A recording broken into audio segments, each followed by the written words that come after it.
and welcome to our Grow As We Go virtual show and tell. My name is Laura Askill, and I'm the Ag Ed Farm Manager with Metro Parks of Butler County here at beautiful Chris Home Historic Farmstead. And if you like animals and plants and learning about how they grow, then this program is for you.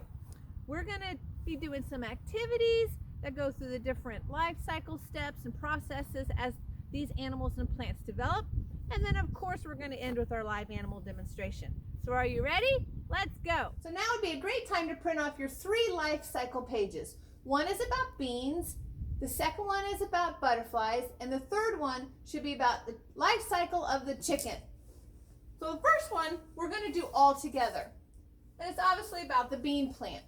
So I have 5 magnetic pictures up on this dry erase board. And you're going to help me talk about the life cycle of this bean. And we're going to put numbers on them. Then we're going to attach them with lines or arrows. And then hopefully your page looks similar to mine. And then I will let you do the butterfly and the chicken life cycle on your own. Then we'll come back and we'll compare our pages and see how we did. So beans, hopefully you eat lots and lots of beans. And here's an example of some different color beans. But we're going to focus on a green bean. Very, very healthy for you to eat. So, when we talk about the beginning of a plant's life cycle, you have to talk about a seed. So if you have your seed, what should you do with it? Well, obviously you're going to put it in the soil. So let's look at our cards. How about we do this one as our first card? Plant a seed in soil and water it. A seed needs to be in soil and it needs to have water. So what would be the second step in its life cycle? Well, I think a seed's going to make a root. It's going to grow the root into the soil because it's the root that's going to suck up all the water. So a seed begins to sprout. So we're going to draw a line from 1 to 2 like that, and you can make it into an arrow. So what would be next? I think after it's finished growing its root, it's then going to grow a stem and produce some leaves. The seedling breaks the soil and grows. It needs the sunlight, still needs water, still needs the soil to get nutrients for it to grow and become a larger plant. The number 4th card will be this one. A bean grows on the plant, so the plant starts to grow, and a little teeny tiny bean pod will start to grow here. Now this plant's going to get a lot bigger. In fact, most of our beans are vines or a climbing type plant, so they're going to be climbing all over the place. That's number 4. Draw an arrow over to there. And last but not least, we finally get to grow a delicious green bean that everyone can eat at their dinner. So that is the life cycle of the bean plant. So now look at your butterfly life cycle page, and I want you to go ahead and number your cards and draw arrows, and then come back and see if it looks like mine. So how did you do with your numbering? Does it look like mine? Insects, as with all animals, start out their life as eggs. Butterfly lays its eggs on a leaf, number 1. Then out comes the egg. Cute little caterpillar. That's the larva stage of a butterfly and many, many other insects. That's number 2. Number 3 should be that the caterpillar, after it eats and gets big and big and big, finally makes a chrysalis. And if it's a moth, it'll turn into cocoon. So that should be number 3. And then after the chrysalis hatches, turns out to be the adult butterfly. Number 4. Down to number 5. So how'd you do? All right, now how does your life cycle of a chicken look? Does the chicken come first or does the egg come first? Now that is the question. So we're going to say that the hen lays an egg, number 1. Then to number 2, the hen sits on her egg to warm it. That's called the incubation period. Then the hatchling cracks open the egg. And that's what we call the chick.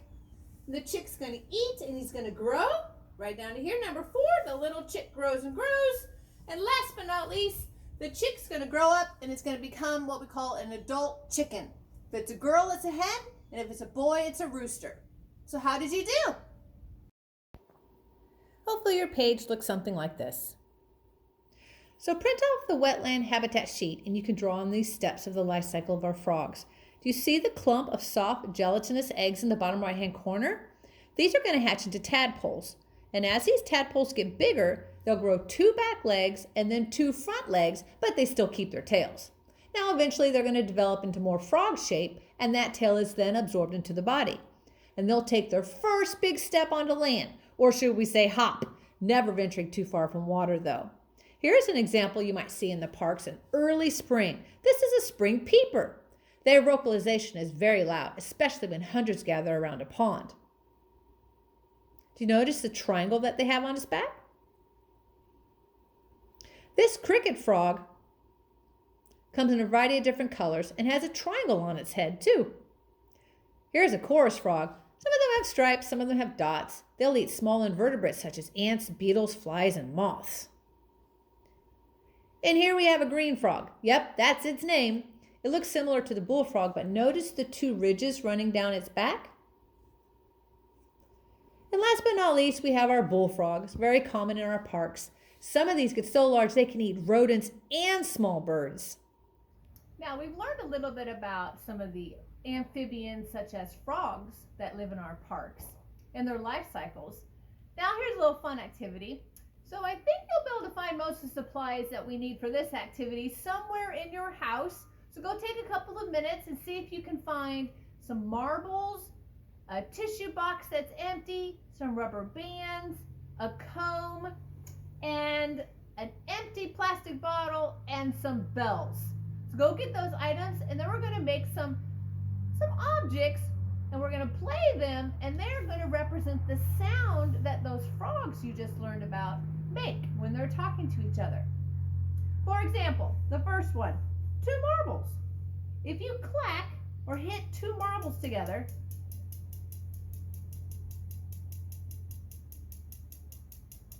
that is what the sound of our cricket frog makes. Do you remember which one was the largest frog we have here in Butler County?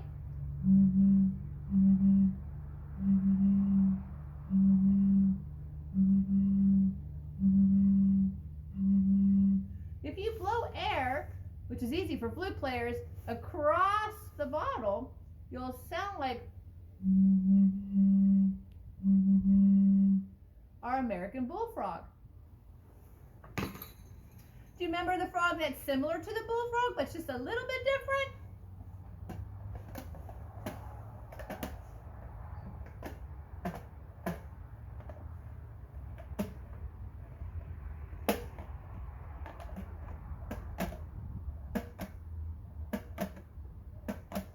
This is what the green frog sounds like.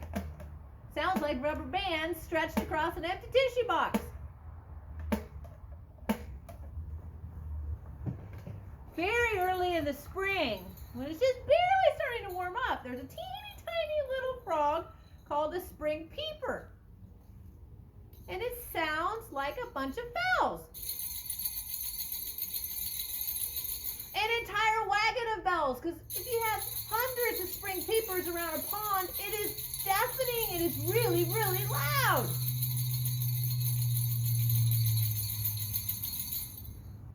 Did you find that comb?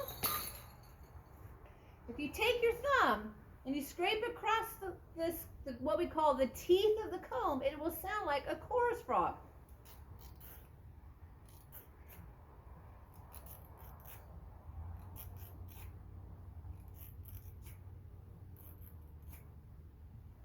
Excellent. Those are just 5 examples of how the frogs sound, and they're all with materials that you make or that you can find in your house. Well, what do we have here? Well, thanks to the Blair family for sharing their domestic short-haired guinea pigs with us. Guinea pigs are also known as cavies and are a species of rodent in the mammal group. Even though their names suggest otherwise, they are not from Guinea, nor are they pigs. They actually originated in South America in the Andean region 5000 BC, so that have been around for a long time. We're right now we're looking at a mom with 4 babies, and the young ones are about 4 weeks old. Baby guinea pigs are born precocial, which means they're highly developed and ready to move and eat solid food right away, besides drinking milk from mama. So these animals were originally domesticated as mini livestock as a source of meat, and they are still raised on farms and consumed as food in many countries, kind of similar to how our pigs and cows are here in the U.S. Now, as with many of our domestic animals, they are also raised as pets, as these cuties here are. In Western society, they have enjoyed popularity similar to rabbits as indoor companions to people. There are many specialized breeds with varying coat colors and textures, and these are called American and crested breed. Oh, did you notice the little one in the back jumping? Guinea pigs do this when they are excited. It is called popcorning. They are also communicating amongst each other all the time with lots of different sounds. So like our pet rabbits, guinea pigs eat their soft feces pellets to get more nutrients out of them. The Blair family takes great care of their guinea pigs by feeding them a steady supply of timothy hay, pellets, and fresh fruits and vegetables for their nutrients. This also helps keep their ever-growing teeth in check. They get fresh water every day and a clean, healthy environment for them to live in and explore. Thanks for sharing your beautiful guinea pigs with us, Blair family. So thank you very much for participating in today's virtual show and tell called Grow As We Go. We got to see the life cycles of beans, butterflies, chickens, and frogs. Our next virtual show and tell is going to be Thursday, February the 25th at 10 a.m.